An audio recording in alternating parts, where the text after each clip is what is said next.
My wife laughing with her friends, saying I control him with just one thing, made me see red. So I took that one thing completely off the table and let her watch, shocked, as she realized how little control she actually had over me. I never thought a single overheard conversation could shatter my entire reality. But in that one moment, I learned my wife had been training me like a pet for 3 years, and I had no idea the leash even existed. The fluorescent glow of the garage suddenly felt suffocating. I just walked in, laptop bag still slung over my shoulder, ready to settle into a normal Tuesday evening. I'm Ryan, 32, a commercial property broker in Chicago. And until last Tuesday, I genuinely believed my marriage to Sophia was solid. Maybe a little predictable, but isn't that just how it goes after a few years? My routine was simple: wake up, work, come home, watch TV with her, go to bed, repeat. Nothing thrilling, nothing terrible, just average married life. Sometimes she was happy, sometimes not, and I'd always just figured, that's women for you, right? I was so incredibly wrong. It was about 7 o'clock when I pulled into the garage, having just finished showing an office space downtown to some tech guys who couldn't stop rambling about crypto. As I entered the kitchen through the side door, I immediately heard Sophia's laugh from the living room. It was that specific, unfiltered, slightly too loud laugh she only used with her girlfriends. She was on speakerphone. I could hear at least 2 other women cackling along. I wasn't trying to eavesdrop, I was literally just standing there, pulling a water bottle from the fridge. Then Chloe's voice cut through, clear as day. So, how do you keep Ryan so well behaved? The room went dead silent for a split second. Then Sophia, my wife, said, I control him with one thing. And all 3 of them burst out laughing like it was the funniest joke they'd ever heard. I froze, fridge door still ajar, cold air hitting my face. I heard Paige then, oh my god, same. Michael thinks he's so independent, but the second I go cold for a few days, he's like a puppy. They all laughed again, a sound that felt like it was echoing in my bones. Sophia started talking about how simple men are, how they'll do basically anything if you just use intimacy as leverage.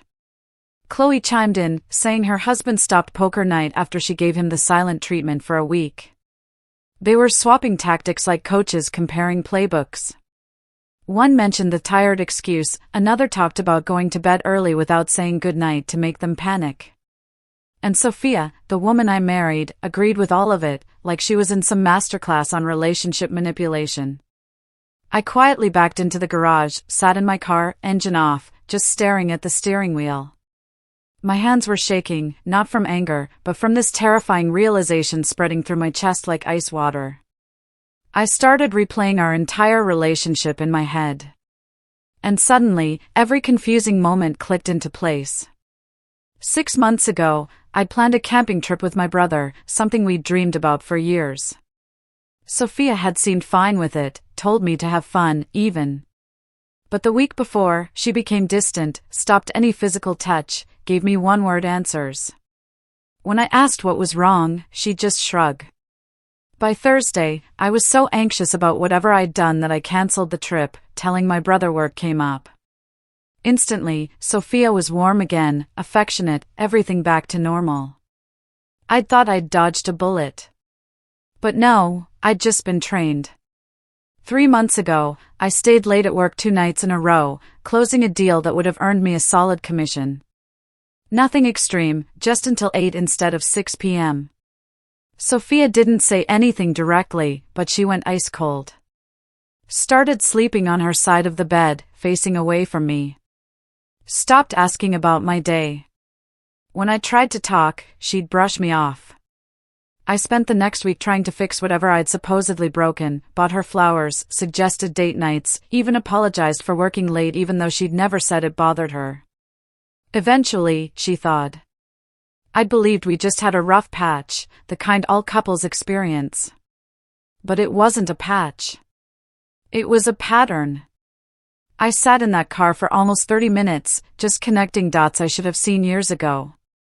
Every minor disagreement, where to eat, what show to watch, if I didn't immediately agree, she'd withdraw. Not with yelling or slamming doors, but with this quiet, calculated distance that made me feel like I was constantly failing some invisible test. And intimacy, which should be about connection, had become a bizarre reward system. I had to earn warmth and affection by being agreeable, available, and obedient. If I stepped out of line, accidentally or not, I got coldness and rejection. The insane part? I'd blamed myself this whole time, thinking I was bad at understanding her needs, a terrible husband, unable to read the room. I finally went inside. Sophia was in the kitchen, loading the dishwasher, humming a tune, perfectly normal. When she saw me, she smiled and asked about my day. I said it was fine. She mentioned dinner was in the fridge. We existed in the same space as if nothing had happened, because from her perspective, nothing had. She didn't know I'd heard. She didn't know the entire foundation of our marriage had just cracked open in my head. I heated some leftover pasta, sat at the kitchen table, scrolling through my phone, not really seeing anything. She came over and kissed the top of my head before heading upstairs to shower. It was such a normal gesture, the kind of casual affection you see in happy marriages. Except now, I wondered if it was genuine, or just part of the system, positive reinforcement for whatever I'd done right that day. That night, I couldn't sleep. I just lay there, staring at the ceiling, while Sophia slept peacefully beside me. I realized I wasn't angry. I was something worse, I was clear. For 3 years, I'd lived in this fog of confusion, constantly trying to decode her moods, adjusting my behavior to avoid her coldness, always feeling one wrong move away from being shut out. But it wasn't random. It wasn't my fault. It was deliberate. She'd been using emotional distance as a tool to shape my behavior, and it had worked perfectly because I'd never questioned it. I thought that's what compromise looked like. That's what keeping your wife happy meant. That's how you maintain a peaceful home. But this wasn't peace. It was surrender. The scariest part wasn't what she'd been doing. It was that she probably didn't even think it was wrong. She'd learned this somewhere. Probably her mom, definitely her friends, maybe every piece of advice that treats men like simple creatures who need to be managed, rather than partners who deserve respect. I started thinking about what would happen if I just stopped playing along. What if I stopped shrinking myself to avoid her moods? What if I stopped treating her coldness like something I needed to fix? What if I just existed as myself and let the chips fall wherever they wanted? The thought was absolutely terrifying because I knew it would either wake her up or end us. And for the first time in 3 years, I was okay with either outcome. I stopped playing the game on a Wednesday morning. The weirdest part wasn't how hard it was. It was how easy it felt once I decided the rules didn't apply to me anymore. I woke up that day and realized I'd spent 3 years walking on eggshells in my own house. And I was done. Not angry done, not dramatic done, just quietly, permanently done with the entire system. Sophia was already downstairs, making coffee, probably expecting me to come down and gauge her mood, adjust accordingly. But instead, I got dressed, grabbed my gym bag that had been gathering dust in the closet for 6 months, and walked right past the kitchen to my car. She called after me, asking where I was going, and the look on her face was like I'd just announced I was moving to Antarctica. See, one of the first things to go when her control system started working was my personal routine. I used to go to the gym 4 times a week. Slowly, subtly, she'd make comments about how I was never home, how she barely saw me, how nice it would be to have morning coffee together. And like an idiot, I'd adjusted. I'd stopped going, telling myself it was about being a good husband, prioritizing our relationship. But really, it was about keeping her happy so she wouldn't withdraw. Well, not anymore. I joined a gym near my office, signed up for a 6-month membership, and started going every morning before work. Sophia immediately tried her usual moves. The first few days, she went cold, gave me short answers, went to bed early without saying goodnight, the whole playbook. And I just let her. I'd come home, make my own dinner if she hadn't cooked, watch whatever I wanted on TV, go to bed when I was tired. If she wanted to pout, that was her choice. The silent treatment only works if the other person is desperate to break it. And I wasn't desperate anymore. I was free. By the second week, she switched tactics because the cold approach clearly wasn't working. Suddenly, she was super interested in my day, asking questions about work, suggesting we watch my favorite shows, being physically affectionate in this obvious, calculated way that would have worked on me a month ago. She'd touch my arm while we talked, laugh at things I said that weren't even funny, suggest we have a nice evening together with meaning in her eyes. And I was polite. I was kind. But I didn't take the bait. I wasn't being mean, I was just being honest. And honesty in a dishonest system feels like cruelty to the person who built the system. The real shift happened about 3 weeks in. I told her I was meeting my brother for drinks on Friday night, the same brother whose camping trip I'd cancelled 6 months ago. I didn't ask permission. I didn't check if she had other plans for us. I just informed her, the way you tell your roommate you won't be home for dinner. She got this look on her face, confusion mixed with panic. She said, "Oh, I thought maybe we could do something together this weekend," with that slight edge in her voice that used to make me immediately backtrack and apologize. Instead, I just said, "We can do something Saturday," and went back to reading my book. I swear I could feel the entire power dynamic in our marriage crack like ice on a frozen lake.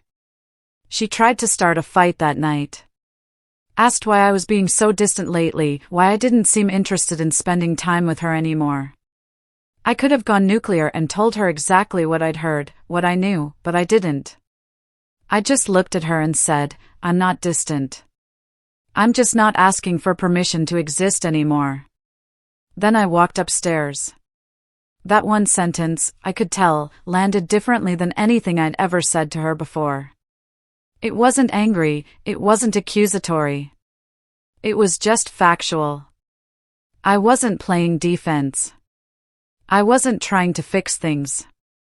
I was just stating reality. The next morning, she was completely different, almost sweet in a genuine way I hadn't seen in years. Making breakfast, asking if I wanted coffee, trying to connect like a normal person instead of a puppeteer managing strings. Part of me wanted to believe it was real, wanted to think maybe she'd realized what she'd been doing and was making an actual change. But I'd been fooled too many times. I was polite, thanked her for breakfast, but I didn't soften my boundaries. I still went to the gym. I still made plans with my brother. I still existed as my own person instead of an extension of her mood management system. Here's what nobody tells you about setting boundaries with someone who's been controlling you: they don't just give up. They cycle through every tool they have, trying to find the one that still works. Over the next month, Sophia went from cold to sweet to angry to confused to hurt, sometimes all in the same day. She'd accuse me of having an affair, because apparently the only reason a man would stop being controllable is if he's getting his needs met somewhere else. She'd cry and say she felt like she was losing me, which was interesting, because she never seemed worried about losing me when she was the one creating distance. She'd try to be the perfect wife for 3 days straight, cooking elaborate dinners, being affectionate, then flip back to ice cold when it didn't immediately reset our entire dynamic. And through all of it, I stayed consistent. I wasn't cruel. I wasn't playing games. I was just being myself. I went to the gym. I saw my friends. I worked late when I needed to. I made plans without asking permission. And I stopped treating intimacy like something I had to earn through good behavior. When she was warm, I was warm back. When she was cold, I just existed in my own temperature. I stopped chasing her moods, stopped trying to decode her signals, stopped shrinking myself to avoid her disapproval. The weirdest part was how calm I felt through all of it. For 3 years, I'd been constantly anxious, always waiting for the other shoe to drop, always wondering what I'd done wrong, always trying to fix problems I didn't create. But once I stopped playing, once I accepted that our marriage might actually end and I'd be okay with that, the anxiety disappeared. I wasn't scared of her coldness anymore because I'd discovered something she didn't know yet: her power over me only existed because I'd given it to her. And I'd just taken it back. About 6 weeks into this new reality, Sophia finally broke. We were sitting at the kitchen table. She was picking at her food, not really eating, and she looked at me and said, "Why are you doing this?" I knew exactly what she meant. She meant, why wasn't I playing anymore? Why wasn't I chasing her? Why wasn't I being the manageable husband she'd spent 3 years training? I looked right at her and said, because I'd rather be alone than be controlled. And I meant every word. That sentence hung in the air between us like smoke. And for the first time since I'd overheard that phone call, I saw something in her face that looked like actual fear.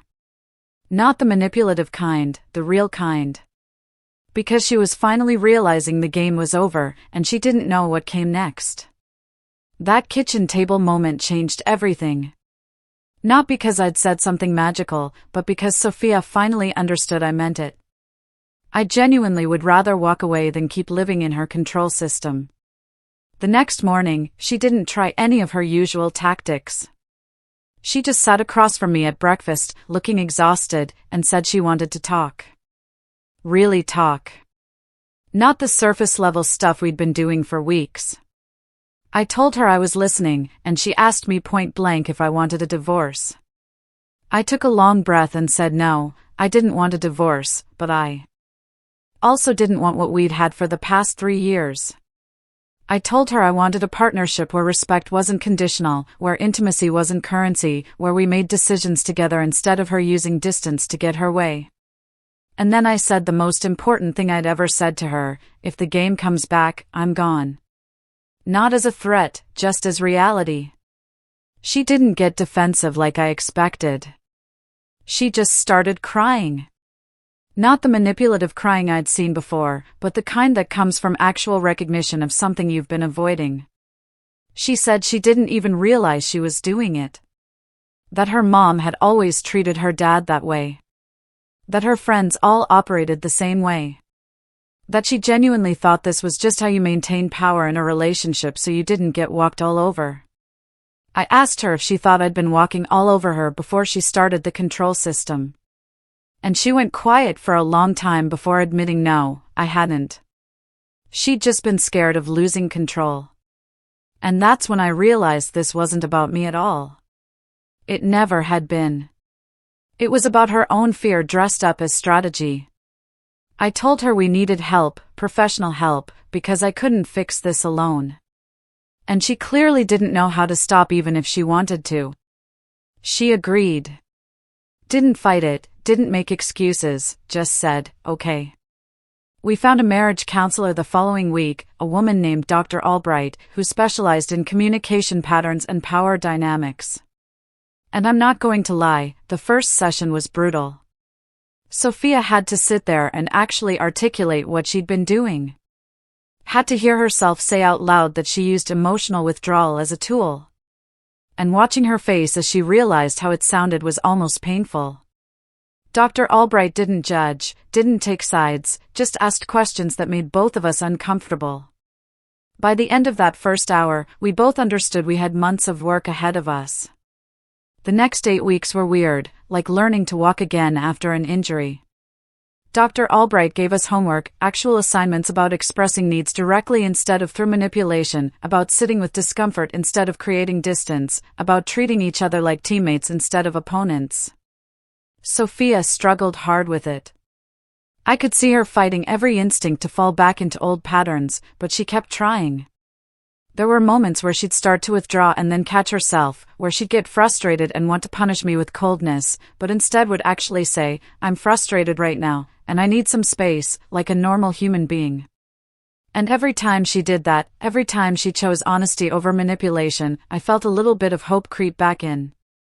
But I didn't soften my boundaries, and that was crucial. I kept going to the gym, kept making plans with my brother, kept existing as my own person, because I needed to know that her changes weren't just temporary adjustments to get me back under control. Dr. Albright actually supported this, said I was doing the right thing by maintaining my independence. That real change had to happen in the context of me being fully myself, not in the context of me shrinking again to make her comfortable. Sophia didn't like hearing that at first, but eventually she understood that my boundaries weren't punishments, they were requirements. Around week 10, something shifted for real. We had a disagreement about holiday plans. Her family wanted us for Thanksgiving, and I'd already committed to my brother's place. In the old system, this would have triggered days of cold treatment.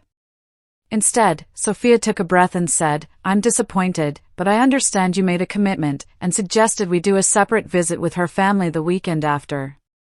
No games, no guilt trips, no withdrawal, just an actual compromise reached through actual conversation. I almost didn't trust it, kept waiting for the other shoe to drop, but it didn't. She just accepted the solution and moved on. The other thing that changed was her friendships. She started pulling back from Chloe and Paige, the same friends who'd been laughing about control tactics on that speakerphone call months ago. She told me one night that she couldn't listen to them anymore, that every time they'd start swapping manipulation strategies, she'd feel sick, that she'd started seeing how toxic the whole dynamic was. She didn't cut them off completely, but she started setting boundaries, stopped participating in those conversations, started changing the subject when they'd go down that road. 3 months after that kitchen table conversation, we're still together, still working on things, still in counseling every other week. We're not perfect. We still have conflicts, but we resolve them faster now, cleaner, without the games. I didn't lose myself to save the marriage. I found myself, and the marriage got a chance because of it. Sophia is not the same person she was 6 months ago, and neither am I. She doesn't control me. I don't walk on eggshells. We just exist together as two actual people trying to build something real. The other day, she apologized again, unprompted. Said she was sorry for all the years she'd wasted treating our marriage like a chess game. I told her I forgave her, and I meant it. But I also told her I'd never go back to being that version of myself who'd accept control in exchange for peace. She looked me right in the eye and said, "I don't want you to." And I believed her, not because she said it, but because she'd proven it. Through months of consistent change, through choosing partnership over power, through doing the uncomfortable work instead of falling back into comfortable manipulation. I stayed, but not because I couldn't leave. I stayed because the game ended. We're building something new now, something that doesn't require me to shrink or hurt to control. And honestly, that's the only version of this marriage worth having. If someone had told me 6 months ago that overhearing one phone conversation would completely dismantle and rebuild my entire relationship, I wouldn't have believed them. But here we are. The thing she thought gave her all the power turned out to be the thing that almost destroyed us. And the moment I stopped caring about losing it was the moment we both got free. What do you think was the biggest turning point for Sophia?